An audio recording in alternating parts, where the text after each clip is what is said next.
Hey guys, and welcome to Should You Buy It, where all we do is talk a little bit about the game and tell you whether or not we think it's worth the cost. We didn't come here for science, but I don't remember this kind of hostility about it either.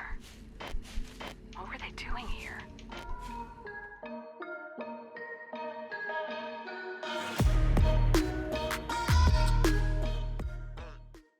In this episode, we'll be playing Techtonica, the fantasy logistics game where you'll have to build a massive factory if you want to escape from this beautiful underground oasis.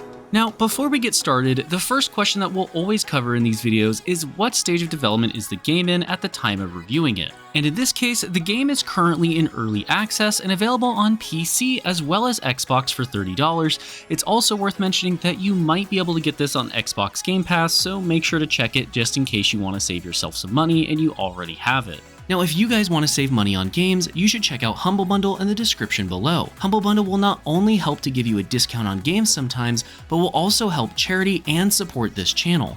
Everything you purchase on Humble Bundle will go towards helping a charity, helping our channel, and giving you some kind of a discount if there's a discount running on that game, which they have tons of discounts that Steam does not all the time. And again, if you want to save money, just check out Humble Bundle down below by clicking the link. So what exactly is Techtonica anyways? Well, Techtonica clearly draws its inspiration from other logistics games such as Satisfactory. One of the main twists, however, is that you'll be trapped underground and have limited space to work with as the game goes on. This really will start to play a big role in the late game, but early on, it's not that much of a big deal. The way it works is that you'll start out in a very small area, which is essentially serving as a sort of tutorial room for the player. It will then teach you all the very basics, and I really want to emphasize very basics here, that you'll need to know, but it doesn't go into detail about anything else or how to strategize or make your machines efficient. Nonetheless, you'll eventually have to craft a tool called a mole machine and use it to rip a hole through a very specific wall so that you can proceed to the main area of the game. This is where you'll be able to start exploring the map and find quest objectives for you to complete. Exploration, of course, being a very important aspect of this game, and I would even argue that you'll spend somewhere between 20 to 50% of your time exploring, completing quests, and scanning new items. It's also essentially mandatory, since to unlock new technology in the game, you'll need to have scanned it first as well as put research cores into them if you want to have access to it. Outside of that, you'll basically just be doing your standard factory stuff that you would expect in any form of logistics games, trying to optimize mining situations, trying to make sure crafters are working at optimal speed, trying to build research cores to unlock new technologies, as well as making sure to feed a ton of very specific resources into a giant machine that will help you to unlock new tiers of technology, as well as doing those cores and making sure that you're spending time finding and scanning the things that you'll need for that as well. Outside of that, there's really just not a whole lot else to talk about with this game. So let's go ahead and just jump into the pros and cons section of the video. First up for the pros is that the game has a great sense of atmosphere. And what we're talking about here is that when you're exploring the world and getting a sense and a feel for all the different things within it, it really just helps to immerse you into it. You're essentially finding yourself on an alien world with no idea what's going on, and the game really helps to portray that with the different plant life and colors that it uses. Either way, it's a beautifully graphically stylized game, and I think it really helps to sell the player on that sense of immersion and beauty while you're just wandering around the world. Next up is that there's a finite amount of space in the game, and you might be asking, how could that possibly be a pro?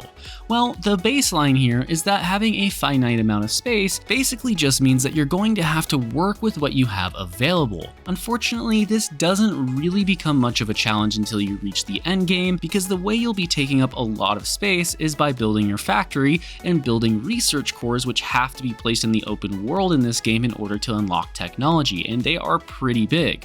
And when we're talking about placing thousands of them, you really have to take the time to make sure you have the best utilization of your space if you want to complete the entire game, including all the bonus objectives. And finally for the pros is that it has a pretty interesting storyline. Now while unlocking the storyline itself is pretty boring, as all you'll be doing is turning in a bunch of stuff to a door in order to open that door to be able to reach the story itself and the storytelling methods I really personally enjoyed, and it felt unique and engaging rather than just like some ripoff from another game or a movie. And we can build 1,000 assemblers, but nobody could ever build another you. Alrighty, now let's move over to the cons section of the video. And first up for the cons is that the tutorials in the game just are very basic and not very helpful.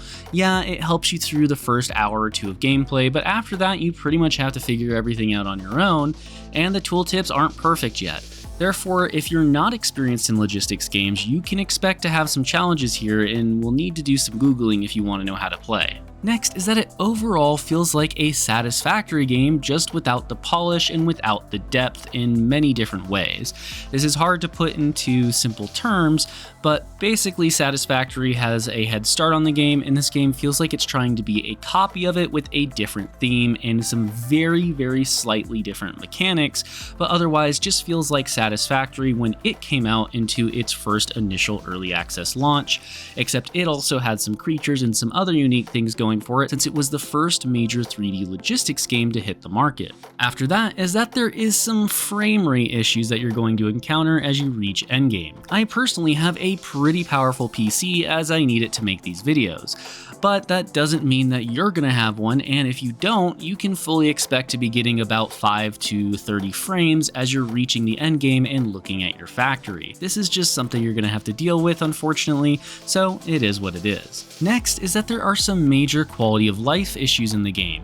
Right now, these are pretty basic things like being able to upgrade your belts to the next tier, which is not able to be done without deleting those belts first, and that's a whole nother hassle of annoyance that you have to deal with, especially when you have mile-long belts stretching across a massive distance. Another example of this is that when you're trying to dig down with the mole machine that you unlock very early on in the game, it won't let you dig down very easily. I don't know why this is. It just feels clunky and like it's not really ready, but hopefully they'll fix these in the future. Second to last is that there is little if not no replay value in this game.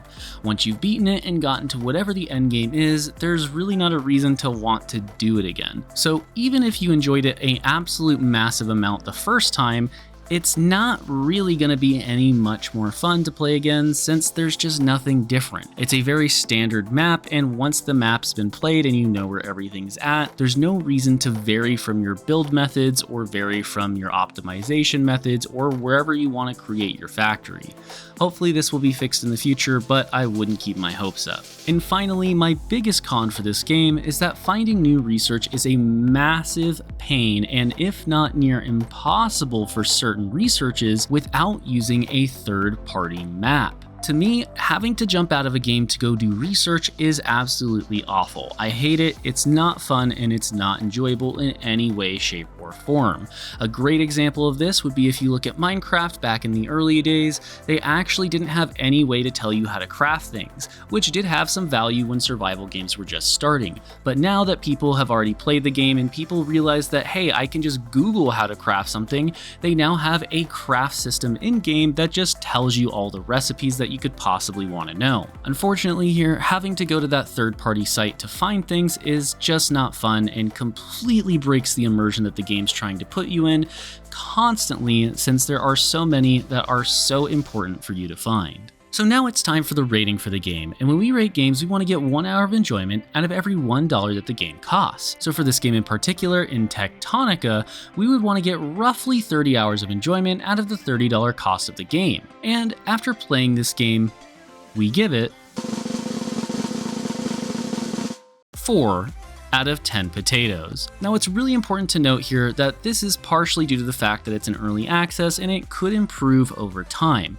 But with where the game's currently at, it just doesn't feel like it has enough content. Unfortunately, the game also lacks the depth that would be needed for an experienced logistic game player such as myself to enjoy it, while at the same time not explaining things well enough for a new player to the genre so that they don't get confused along the way and quit early on. To me, the game has all the basics down. It just needs to work on its depth, quality of life, and unlock systems if it wants to survive in this logistics game world. It certainly has a lot of potential, but I personally would say to save your money for now and just go buy Satisfactory or Factorio for a near identical price tag, but with more content, higher quality content, and more in-depth gameplay. And because of all of these different reasons is why we feel that Techtonica, in its current state at least, is probably not worth the cost.